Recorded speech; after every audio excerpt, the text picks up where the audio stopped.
And I heard you prefer female protagonists in your novels. What is the reason for that?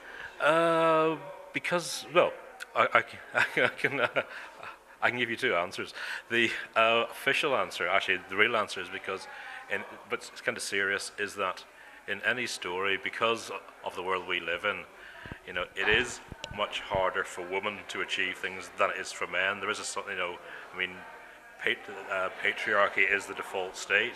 It's a man's world, which kind of means that in any society, in any story, a woman will have to do more and achieve more and has a longer journey to go on, and a more interesting one than a man does. And the second one is I'm probably just very, very in touch with my feminine side. Also, the clothes are better. Okay, and of course your interests are beyond science fiction. You also have strong opinion on events and processes of our time, such as globalization and the situation in third world countries. Yeah. Yes. I mean, on my blog, I very rarely talk about science fiction because that's not a very interesting thing to talk about. I talk about the things that my writing comes from. So it is things like what's happening in the world, kind of news of the internet, the kind of stuff you get on Boing Boing, world politics, but mostly probably football, because though I don't write half as much about football as I should, because there's not enough football in science fiction. I mean, here's a global sport played by 80% of the planet's population. What, did you ever see it in Star Trek? Rubbish. So it's more about football. Okay. And you also work on TV. Are TV projects currently active, and perhaps an adaptation of one of your novels?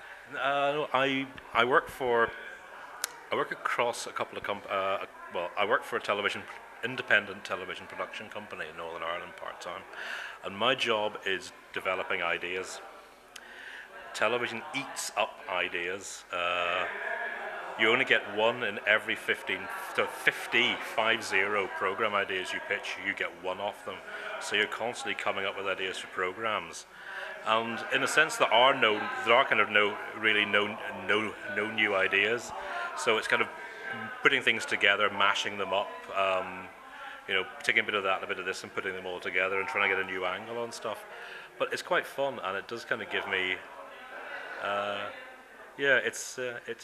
it keeps me on my toes. You're kind of always thinking about, you're always reading the paper, looking at popular culture, trying to find out what's going on, what people are interested, how that changes, all that kind of stuff. I mean, there's a bit in my book Brazil.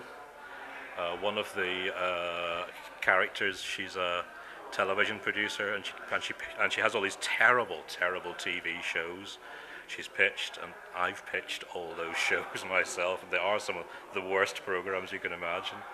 So that's kind of what I do in television. So that's like 2 days a week, and then after that it's kind of nice to get back to writing.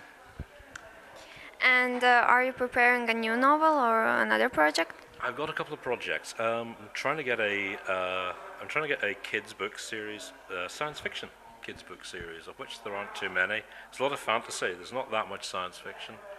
I'm trying to get probably about a 7 to 10 part series for that off the ground. It's quite fun. I don't think it's anything anyone's seen before. That's all I'm going to say about that one. And I'm kind of have this idea for what might seem like a mainstream novel, except it won't be a mainstream novel. It'll be kind of like stealth science fiction as well. This is all part of what I was saying about changing direction every 10 years. So this is kind of, it's time to branch out into something new.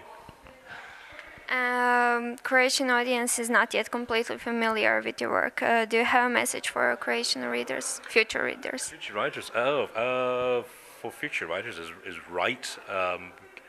Send readers. Well, for writers, write, send stuff out, fail, try harder, fail better next time, you know, and eventually you will get there and you will get noticed. To writers, I would say, please read my books. They're cheap, they're lovely, but please read your own writers before you read me, because it's much more important that you support your local Croatian writers than you buy a book off a middle-aged Irishman like me. So support your local science fiction writer is what I would say.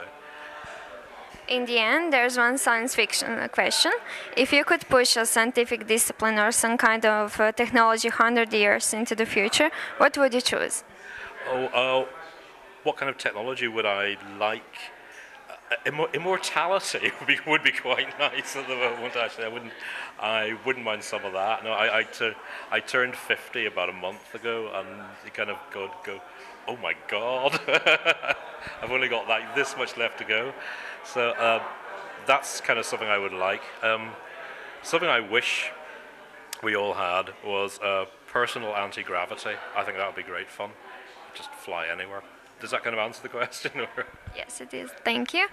Thank you very much for your time, and I want you to enjoy the rest of SFeraKon. Enjoying it very much. Thank you.